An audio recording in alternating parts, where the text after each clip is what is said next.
Welcome to Agriculture and Seasons.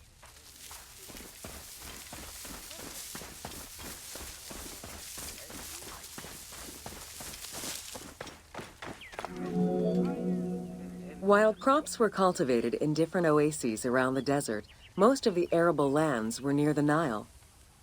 Two types of cereal grain were cultivated, barley and an ancient wheat known as emmer. These two key ingredients contributed in establishing bread and beer as the staple of the Egyptian diet and the basis of its economy.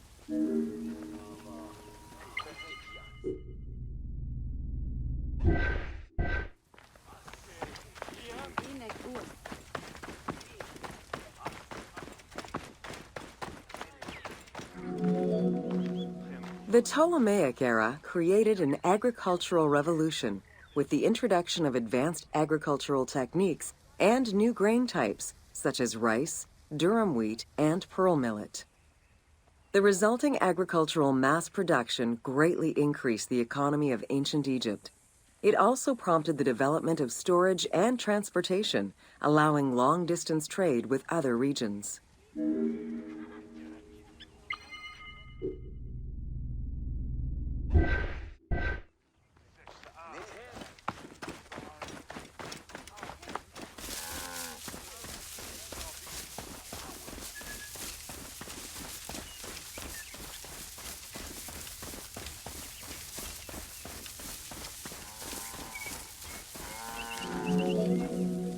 Both bread and beer rations were part of a system of barter payment. The state used those goods to pay wages for those who worked in the quarries and at the construction sites. Beer was so important to ancient Egyptians, they had a goddess of beer brewing, Tenenet. Tenenet is seen in many paintings and sculptures with beer, and women are depicted as the primary beer makers.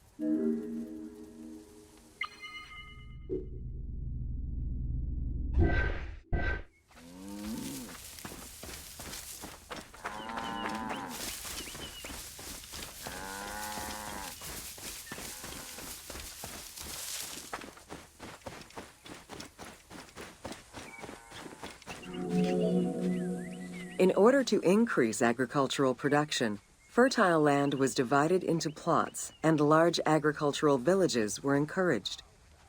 The state and temples were the biggest landowners.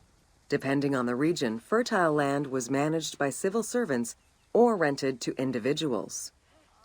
Ancient Egyptians relied on rudimentary tools for land cultivation. Soil was broken down with hoes, and wing plows were used to make furrows.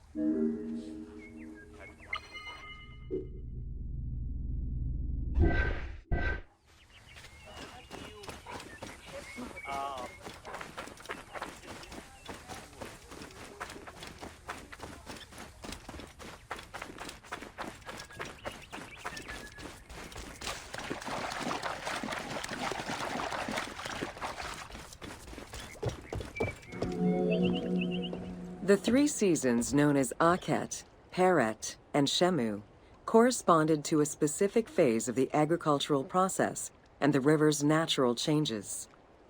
Akhet was the time of the flood, beginning with the appearance of the star Sirius in July. Peret was the time when lands were cultivated, plowed, and sown. This fell between October and November.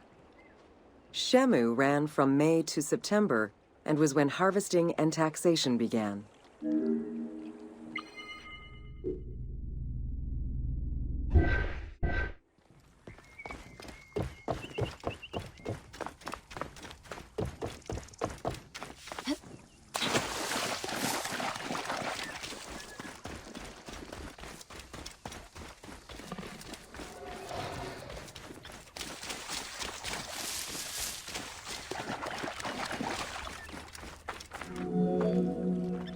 The pharaoh's duty was to uphold order against chaos and provide for his people. Priests and local governors also wanted to appear as protectors of the people. However, any variation in the Nile's seasons could cause water shortages.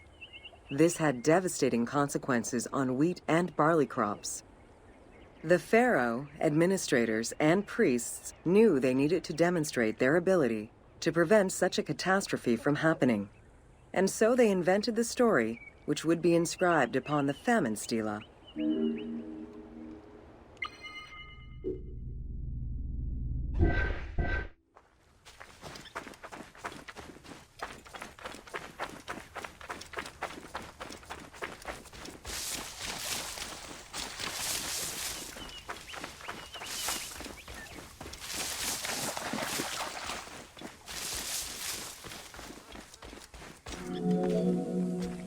The story begins with the pharaoh worried for his people. The Nile hasn't flooded in years, and his people are starving. In search of the origins of the flooding, Djoser seeks out Khnum, the protector god of the region and the source of the drought. Djoser gives the god offerings and orders his priests to restore the temple of Khnum. These offerings please the god, and the floods are restored. This story was intended to highlight the importance of the deity in everyone's daily lives, while also demonstrating the crucial role that the priests and the king played in feeding and protecting the people of Egypt.